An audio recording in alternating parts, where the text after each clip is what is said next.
ইরানে যৌথ ক্ষেপণাস্ত্র হামলা চালিয়েছে ইসরায়েল ও যুক্তরাষ্ট্র। তেহরানে আয়াতুল্লাহ আলী খামেনির কার্যালয় সহ কয়েকটি এলাকায় বিস্ফোরণ হয়েছে। এতে ২৪টি প্রদেশে মোট ২০১ জন নিহতের খবর পাওয়া গেছে, যার মধ্যে অন্তত ৫০ শিশু শিক্ষার্থী রয়েছেন। পাল্টা জবাব দিতে শুরু করেছে ইরানও।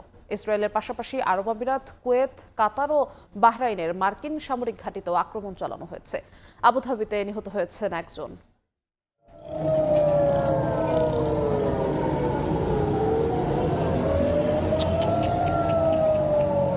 স্থানীয় সময় শনিবার সকালে ইরানের রাজধানী তেহরান সহ বিভিন্ন স্থানে ক্ষেপণাস্ত্র হামলা চালায় ইসরায়েল ও যুক্তরাষ্ট্র। যৌথ এই হামলায় ধ্বংস হয়ে যায় একটি প্রাথমিক স্কুল। এতে স্কুলটির অর্ধশতাধিক শিশু শিক্ষার্থী নিহত হন, আহত হন অনেকে। ইরানের রাষ্ট্রীয় গণমাধ্যম জানায়, কয়েক দফা বিস্ফোরণে শব্দ শোনা যায় তেহরানে, বেজে ওঠে সাইরেন। ইরানের গোয়েন্দা মন্ত্রণালয়, প্রতিরক্ষা মন্ত্রণালয়, পরমাণু শক্তি সংস্থা, পারচিন সামরিক কমপ্লেক্সে হামলা চালায় ইসরায়েল।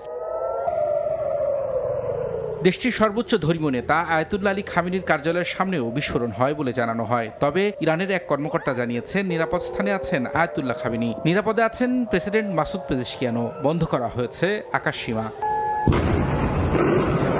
হামলার পাল্টা জবাব দিতে শুরু করেছে ইরানও। ইসরায়েলের উত্তরাঞ্চলে পাল্টা ক্ষেপণাস্ত্র ছুড়েছে দেশটি। ইসরায়েলের পাশাপাশি সৌদি আরবের রিয়াদ, সংযুক্ত আরব আমিরাত, কাতার, বাহরাইন, কুয়েত সহ পারস্য উপসাগরীয় দেশগুলোর অবস্থিত মার্কিন সামরিক ঘাঁটি লক্ষ্য করে ক্ষেপণাস্ত্র হামলা চালায় ইরান। এতে বাহরাইন, আবুধাবি ও কাতার সহ বিভিন্ন জায়গায় ব্যাপক বিস্ফোরণের খবর পাওয়া গেছে।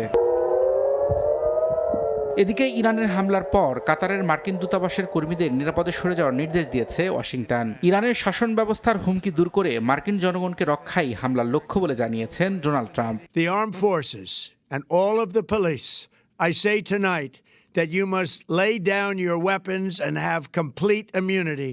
গেল কয়েকদিন ধরেই পরমাণু ইস্যুতে দফায় দফায় বৈঠক করে ওয়াশিংটন তেহরান। আলোচনা ভেস্তে গেলে ইরানে হামলার হুমকি দিয়ে আসছিলেন ডোনাল্ড ট্রাম্প। সেই হুমকি অবশেষে বাস্তবায়ন করল যুক্তরাষ্ট্র। রবিউল ইসলাম আওলাদ, সময় সংবাদ।